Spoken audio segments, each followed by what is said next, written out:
Hey guys, it's me again, Orcslayer, with this where we last left off. Let's see, checking. He beat. It was mainly focused on Solaire this time around.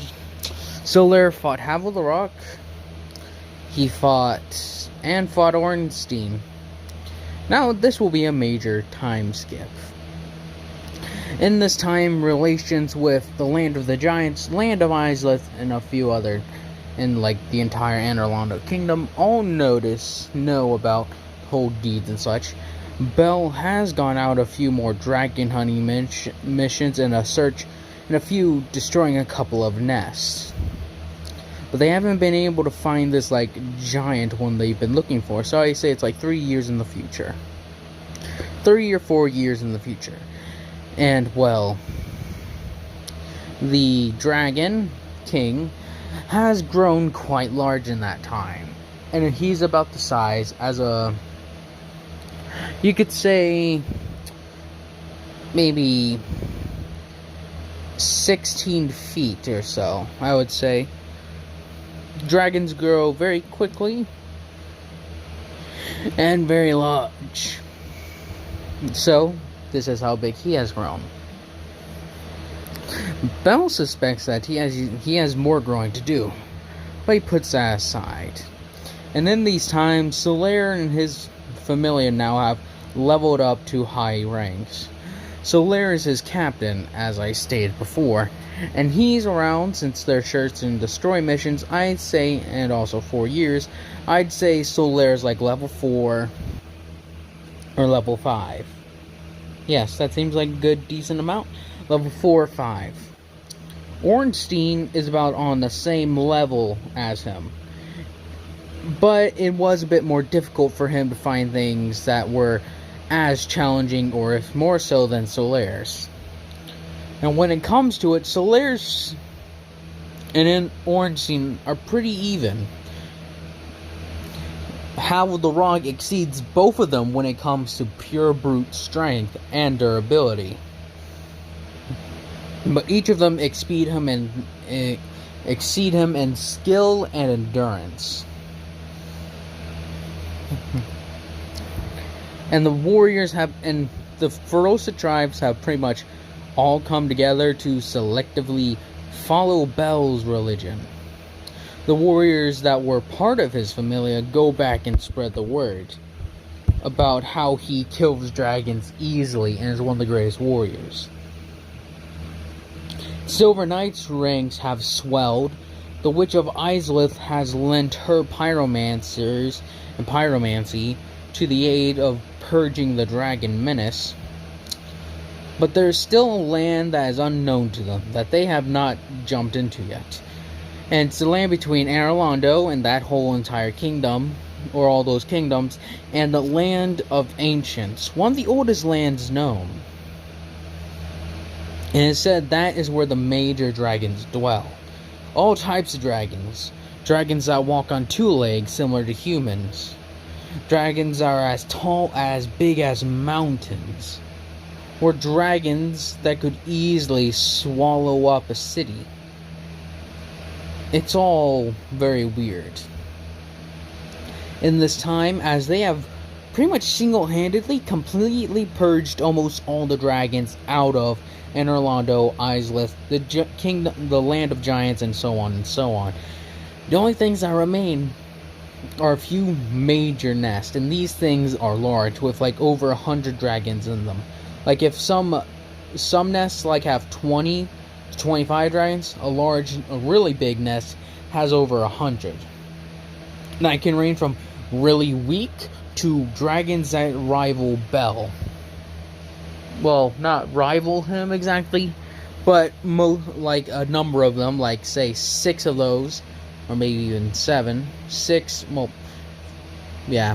7 of the tough ones could easily keep Bell busy for quite a while.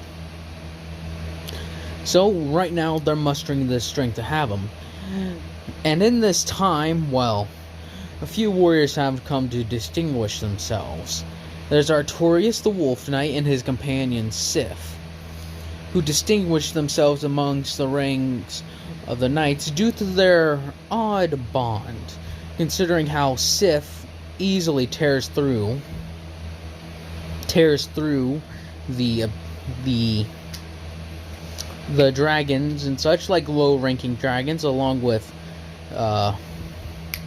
Artorias, whose unique weaponry, like his giant sea shield and long great sword, make him quite different, especially with how masterfully he wields it. When it comes to the longsword, he is unmatched. Hawkeye Goth has distinguished himself as another knight who has pretty much been given complete control, or like pretty much the captain of the Dragon Slayer, like the Dragon Slayer archers or whatever, whose arrows and bolt and arrowheads are so massive that some of them are the size of people. And thanks to the strength of being a Familia member and the bonuses that come with it, give them the enhanced strength to shoot these with ease. The Silver Knights, like I said, have swelled, so Bell has been given a portion of them, but he's also mixed other factors. And the Silver Knights are like people who you could say are like the most distinguished, greatest fighters, as well as some nobles and such. Like to prove, like it's like I forget what they're called. What were they called? I'm not entirely sure. But the nobles and such, and minor ones like barons, baronesses, and all that, their children have been given the honor to fight in the Silver Knights. Distinguished warriors, some of the best trained and equipped. That is what Gwen prefers to use, them. But Bell prefers to use, well, just the common people. Because he sees that without the common people, that the war would fail. That if they don't have their support and their help, that they would fail. That's why he also keeps good relation with the land of Izalith and the land of Giants. The land of Giants have, by his standard, graciously provided them with like some of their toughest troops. Like the ones that you'd see guarding the, I think it's Cathedral? Is it Cathedral? Whatever, the giant guards that you would find in Dark Souls 1. Those ones are around. But of course, with every single one of them, there's also the Executioner Smo. Some of you may think, how is Smo gonna fit into this?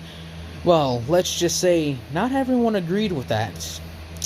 So, Gwen commissioned for an Executioner, the most brutal that you could think of, to serve as pretty much a fear, as he's also a cannibal. Yeah, Gwen really went to look for the greatest one. So as Smo has distinguished himself as well with his great hammer and such, being sent on a few dragon purges alongside Ornstein and all them.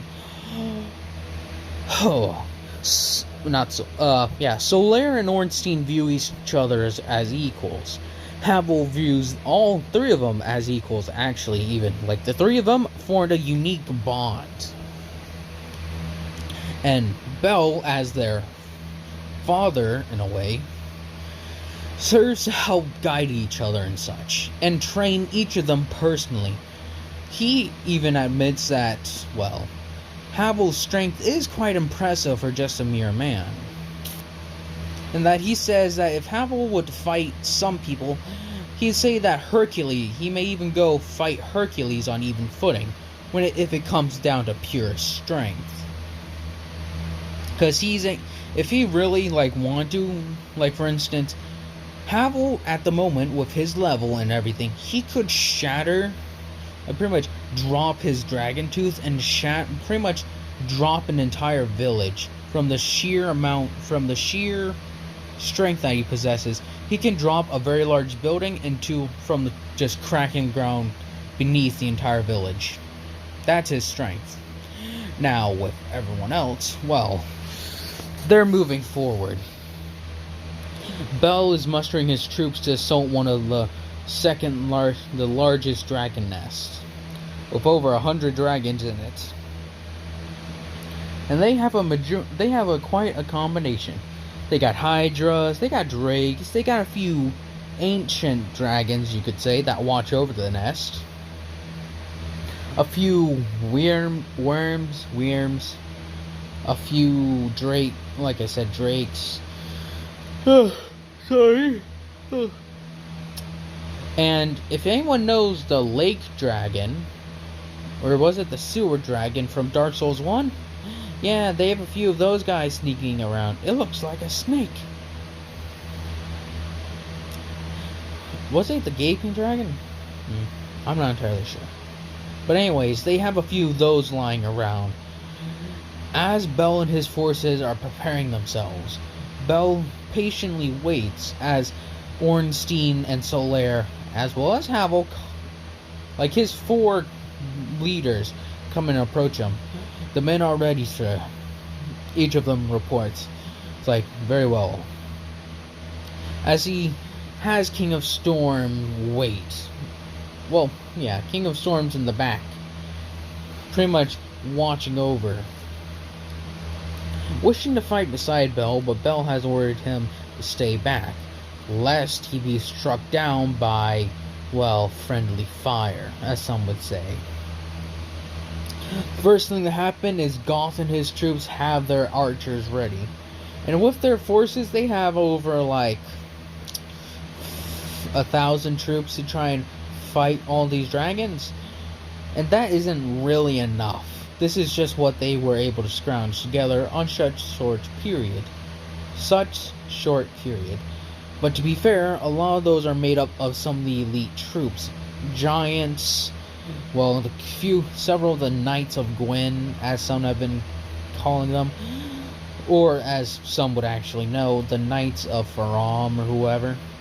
Or Artorias and the girl fight for Gwyn mainly.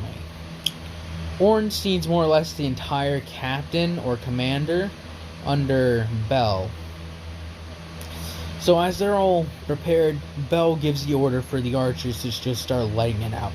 As the first volley impacts the trees and the mountains, that's when they just hear all the roars throughout the surrounding area. As in just over not 100, but dozens of giant flame bolts, lightning bolts, and air blasts come just raining down on them.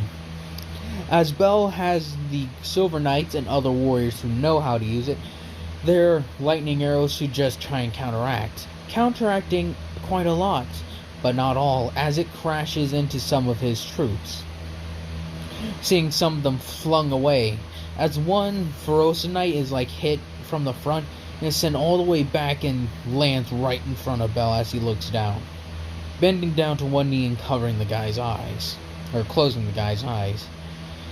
He then shouts for them to charge, as the warriors all prepare another thing of lightning strikes, within the dragons coming down to meet them. Worms are spitting their liquid fire. Hydras are blasting with multiple volleys. Sorry, my thumb. With this being followed up by Bell's his own lightning thunderstorm. As he throws a lightning thing into the air, the sky starts to change as it literally turns into a storm. As then it all just starts raining down and blasting down on the dragons. King of the Storm, not being able to hold himself back, literally flies down as the dragon's about to jump on Bell, and he literally crashes down on it and just kills it right there and then. And he's like, King of Storms, I told you that, not King of Storms, but King, I told you to stay back. As it just roars at him in a way, and it's like, don't argue with me.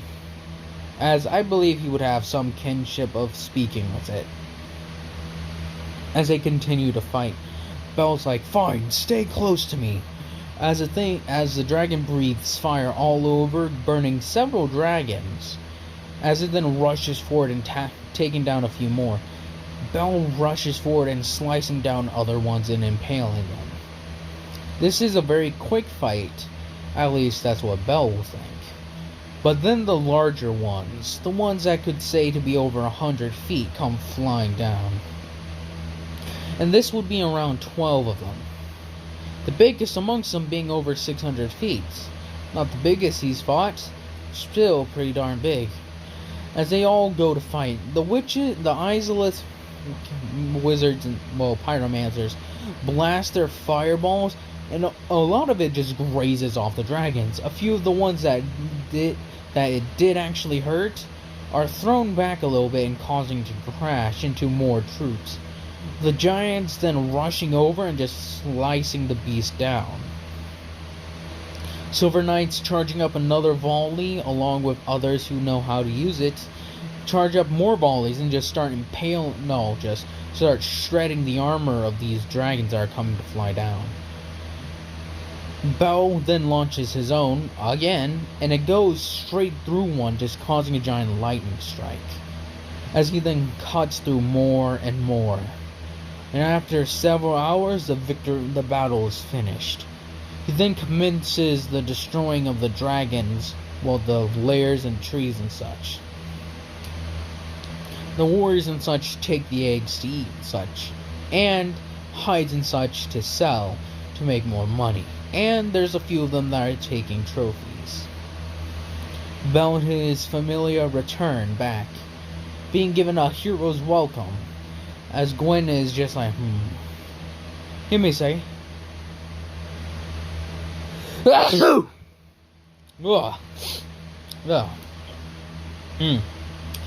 With Bell and his warriors being, like I said, given the hero's welcome, Gwen essentially is just waiting for him to return.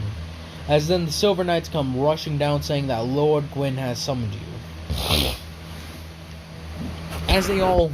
As Bell departs from the festivities, Solar tries to attempt to follow him, but Silver Knights say only Lord Faram. Solar looking at the two of them, he's like, backing off. As he speaks with his father, he's like, Son, Father. So, how did it go? It went well. The dragons were purged, the soldiers took the eggs and such. As he looks at them, they ate the eggs. Well, the trees were burned down? Yes, they were. I know how to destroy the nest, Father. The final attack will commence tomorrow. Get your troops ready. He's like, Father, we've only just returned. And we do have a lot of wounded. Some of these are very severe. As he looks at them, he's like, leave them. There will be a hindrance at that point, as he's just like, he wants to say more, but it would, several of these warriors wanted to be there for the final battle, and hearing that they won't be able to take part would crush some of them, is what Bell says. But his father's like, what they want, it doesn't matter to me. We have almost purged the entire land. The last thing to do is to purge this last nest. Me and my section of the army, my own personal, as he would say, his personal, would come and help finish the rest off, since Bell had quite a few injured. He's like, yes, Father. As then he has to announce it to troops. The ones that are really injured are, like he said, upset, but they don't go against their lord. Havel saying, if they wish to fight, let them fight. Bell says he can out of good conscience let them fight, lest they be killed. Havel going Ornstein saying, your father is right. Solar says, but we have magic. We can heal them out very quickly. Some of the injuries are worse than expected, Solar. Some of them may have permanent injuries. Really? Like who? Yeah. Jonathan, the warrior, he lost both his legs. He's like, oh. Well, that is bad. Very well. Yeah, we'll see that they're giving comfortable lives. But we make our way to the nest tomorrow. As then they have a nice night, with Belle looking over the thing. The King of Storm, not King of Storms, but King coming to rest over by him. It's like, hello, King. As it pretty much put its head on his lap. It's like, so. You did very well that day, King.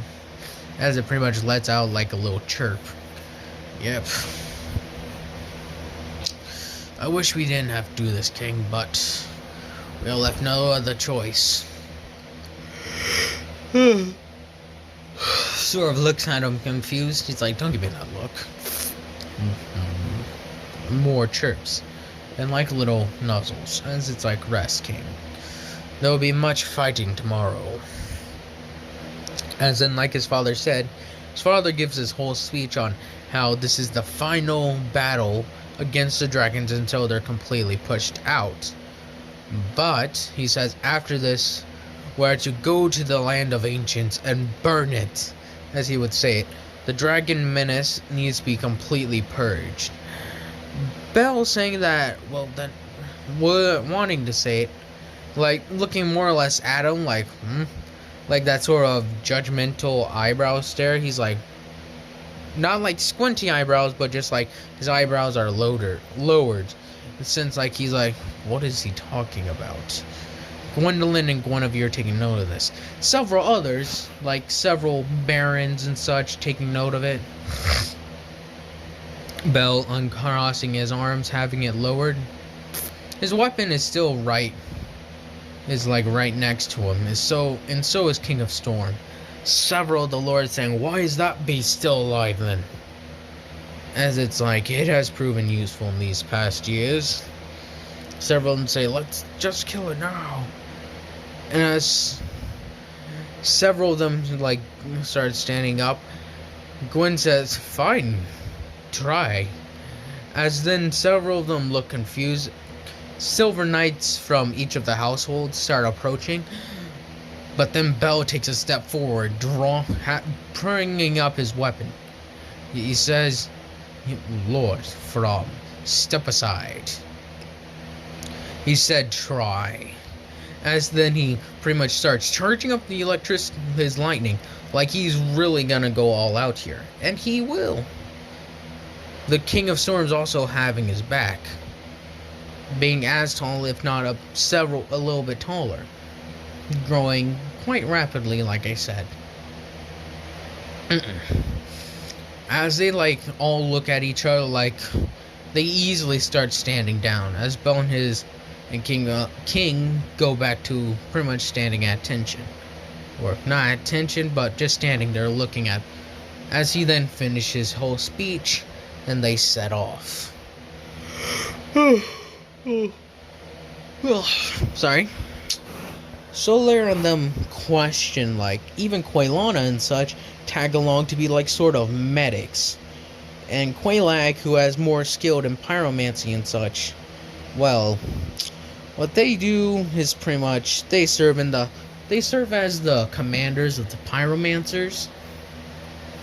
And Quaylana serves as the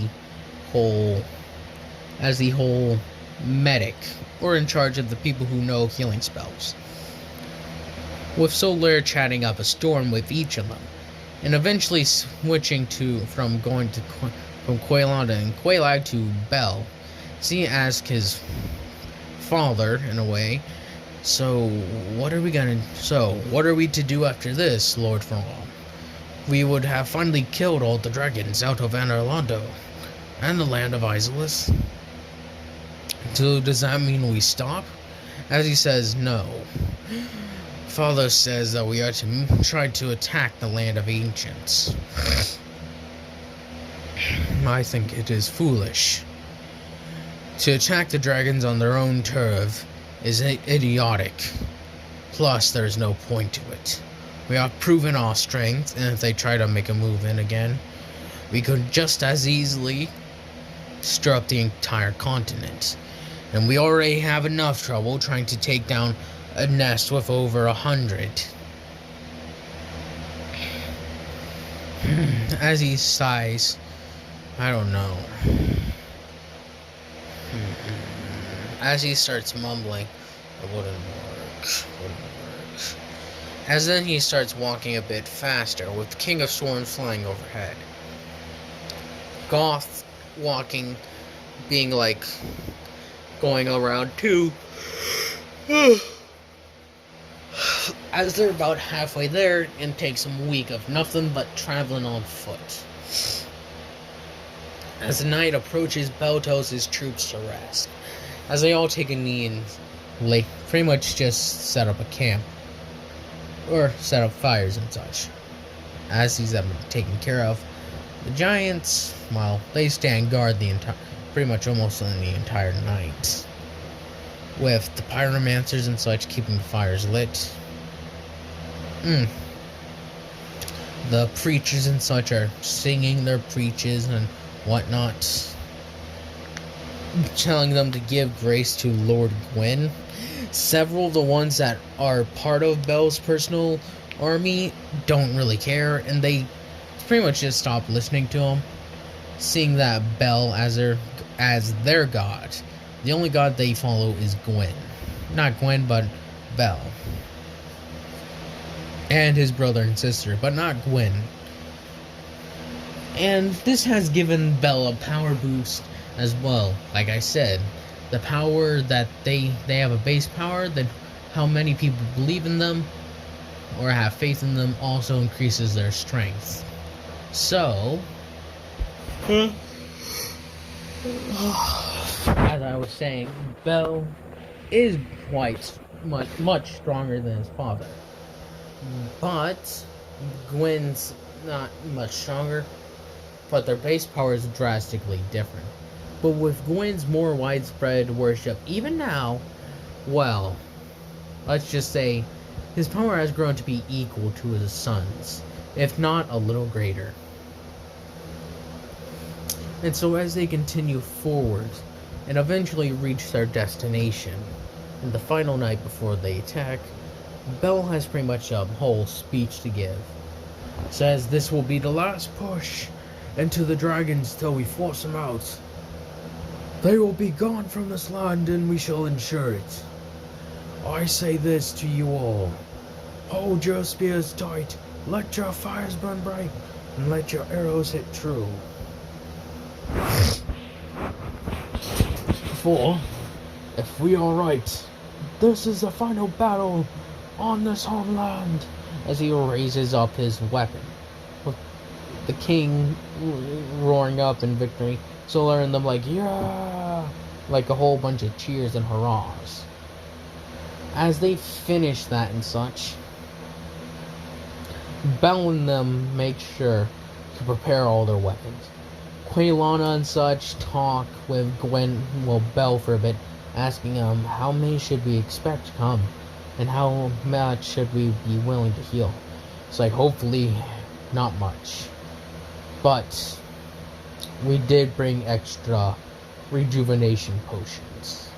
Hopefully it won't come to be using them. And we also brought medical supplies from just normal doctors, as he would say. She's like, doctors? They study the human body and know how to treat it without using magic. I was like, that's kind of cool. So as they finish it and such, they continue onwards. With them having the giants in the front, and like Gwyn said, he would meet up with them. Their number swelling to that over 5,000. Yes, Gwyn had quite the amount of troops under him, with like over 4,200 of this elite, and these are the elites. He doesn't have humans in it. Bell takes in humans, but at the moment, at that time, they're like recruiting and such. You may think, well, wouldn't they have built up a lot of troops by now if it's been 4 years? Well, this whole recruiting and such, Bell had been using the whole Silver Knights until, well, Silver Knights, Ferosa Warriors and such. But now that they're recruiting from the wider populace, their numbers are starting to swell, but it does take time to outfit this much people. to train this much people and to see if some of these people have the ability for magic. Then that takes time to train them in that specialized field, and so on and so on. So, as they push, as Bell, no, not Bell, when gives the orders, the Silver Knights just start charging. Bell asks, what is he doing? They're drawing out the dragons, as he said. They're the toughest among my troops, and they should be able to take a beating. As they push forward, and they push hard, Bell ends up giving his knights to wave them, as they have the bows at the ready and the lightning spears at the ready to cast. As the first dragons start appearing, they let loose the volley as dozens of dragons are shot out of the sky. This nest is the big one. Is the absolute big one, and from the remnants that survive or either flee, if they even get the possibility of a nest, this is where they came to. And they have quite a lot of troops, as you would say. More than enough, not to match, but more than enough to deal some damage to the army. Bell and his troops unleash more lightning spears, with then Havel leading the vanguard, and his super strength, as he cracks into a dragon's head, sends its entire body to shatter. Not literally, like the skin is like stone again, and its skin shatters, or fractures even. With Goth and his warriors picking dragons out of the sky. Solaire is pushing up with like another thing of infantry, of like Ferosa warriors that have been outfitted with actual armor. And Solaire's armor, if I show you a picture, will be much different. It isn't just like the low rank armor. They got him some new armor to show his sort of rank. So it's much more heavily armored. He has like shoulder pads and such instead of just plain chainmail.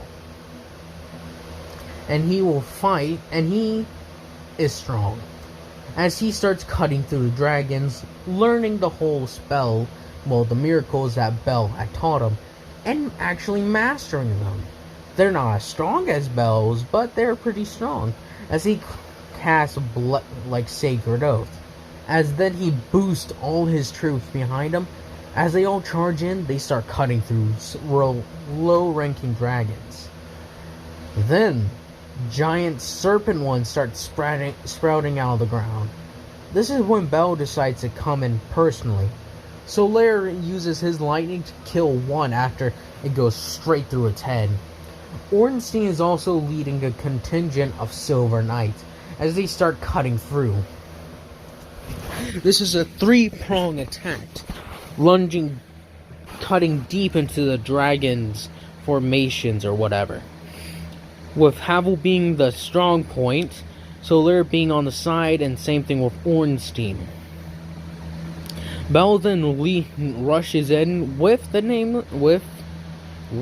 King, having some stuff to like symbolize that he's theirs, as like a giant, as you could say, suit of armor, something along those lines, was quickly thrown together to like show that he is on their side. As the king comes rushing in, crashing into the things, it actually saved Solaire as a dragon was about to pounce on him, as it jumped on this one and pretty much, again, killed it. Solaire and the king get along. King pretty much gets along with all of Bell's army. Everyone's seeing that he's a good dragon. Huelana is tending to some of the wounded that have come back, thanks to a few stray things of dragon blast and such. So they get quickly rushed to the back if they're severely injured. But if they have no cuts or anything, and if it's just like concussion or whatever, they're pretty much says, "Get back out there and fight," is what they pretty much essentially do. Hawkeye Goth pushes forward with his dragon archers. And so do the pyromancers and the, I guess, other normal people. As everyone rushes in to meet with the dragons, Gwyn is pretty much only commanding. He isn't getting his hands dirty whatsoever. Bell is rushing forward with his troops lunging deep into hide, and he waits back a bit for a little bit to get to see the battlefield, to see where he can fight the best, and to pretty much help break the entire thing and to help them kill the dragons more easily. As then he rushes in and starts going to work, cutting through dragons like butter and crushing them with pure strength alone. Havel and his troops have made their way to the mountain that they're based on. Again, dragons like mountains. Then Ornstein throws a lightning spear that pierces through 2 dragons as he shouts over to Solaire, "That's 17!" As Solaire's like, "I'm on 20!" As then he throws a lightning spear that pierces another one, 21! Havel's like, "You both are pathetic. I have 25. As then they continue to fight. And the ones that they have killed are low-ranking dragons. Like I said, they have numerous low-ranking ones, or weak ones, but they have very few, very strong ones. But in this case, they have, I'd say probably 600-700 dragons? Maybe even 800, I don't know. I don't have an exact number. But they cut through the dragons pretty well. Silver Knights teaming up on dragons, Ferosa Warriors teaming up on dragons. All of them are double teaming. Or even quadruple teaming. Gwyn and his warriors having a more easy time, considering dragons seem to be specifically focusing on Bell. His troops are actually getting ripped to shreds, considering everything.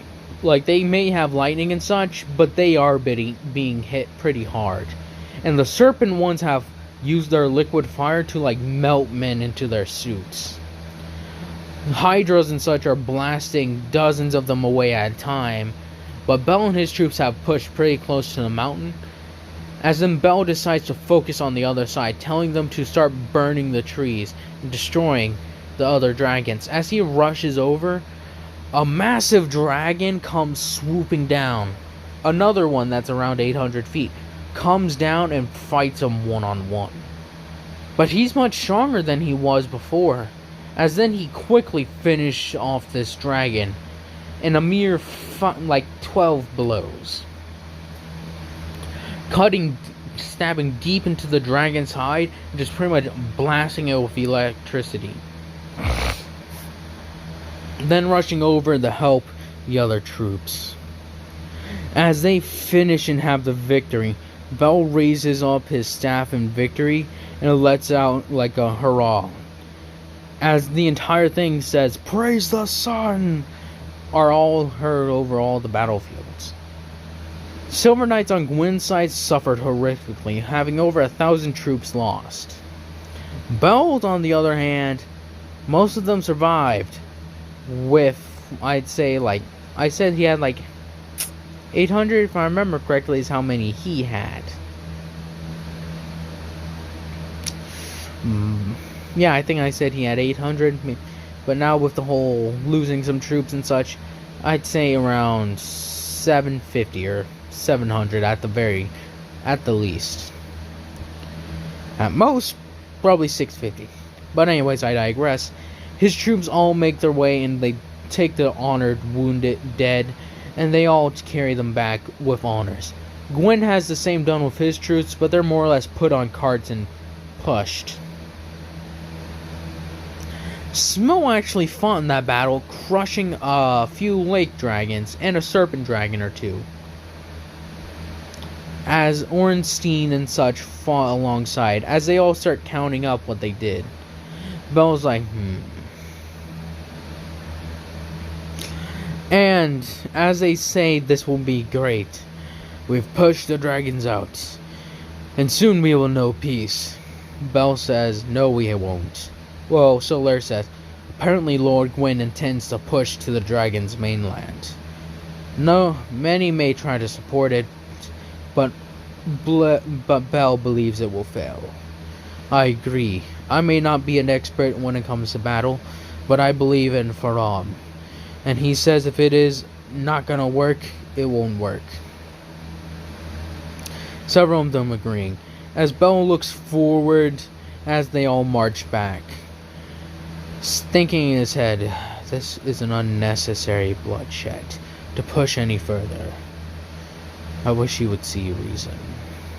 As then they finish talking inside his head, that's where it cuts off. This is a long episode. I hope y'all have enjoyed this, and I hope y'all continue to enjoy this. And for the third time's charm, I hope y'all have a nice day, nice night, nice life.